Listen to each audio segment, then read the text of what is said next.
Hi అండి, అందరికీ నమస్కారం. Welcome to my YouTube channel. ఈ వీడియోలో ఇప్పుడే అందిన వార్త అండి. 50 కేజీల బంగారంతో దొరికిన నేత, రాష్ట్రమంతా షాక్. ఆ వివరాలైతే ఈ వీడియోలో తెలుసుకున్నాం. వీడియోని అయితే ఎక్కడ కానీ స్కిప్ చేయకుండా ఎండ్ వరకు అయితే చూసేయండి.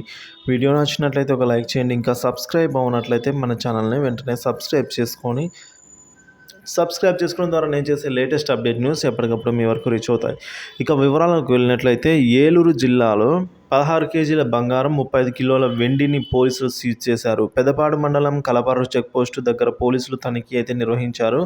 ఓ వ్యానులో భారీగా బంగారు ఆభరణాలు, వెండి వస్తువులను గుర్తించారు. సరైన పత్రాలు చూపించకపోవడంతోనే పోలీసులు వాటిని సీజ్ చేశామని చెప్పారు. ఇక ఎన్నికల నేపథ్యంలో ఉమ్మడి పశ్చిమ గోదావరి జిల్లాలో పోలీసులు తనిఖీలను ముమ్మరం చేశారు. హైవేలు, రహదారులపై పెద్ద ఎత్తున చెక్పోస్టులు ఏర్పాట్లు చేసి ఎక్కడికక్కడ వాహనాలను అయితే చెక్ చేస్తూ ఉన్నారు. ఈ క్రమంలోనే ఉదయం ఆకువీడులోనూ పెద్ద మొత్తంలో డబ్బు సీజ్ చేశారు. స్కూటీలో తరలిస్తున్న 12 లక్షల నగదును పోలీసులు స్వాధీనం చేసుకున్నారు.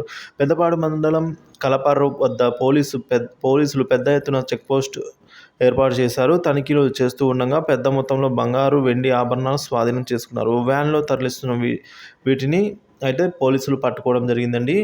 సో ఈ విధంగా అయితే ఎన్నికల వేళ అక్రమ రవాణా అయితే జరుగుతుంది, బంగారం మరియు వెండి.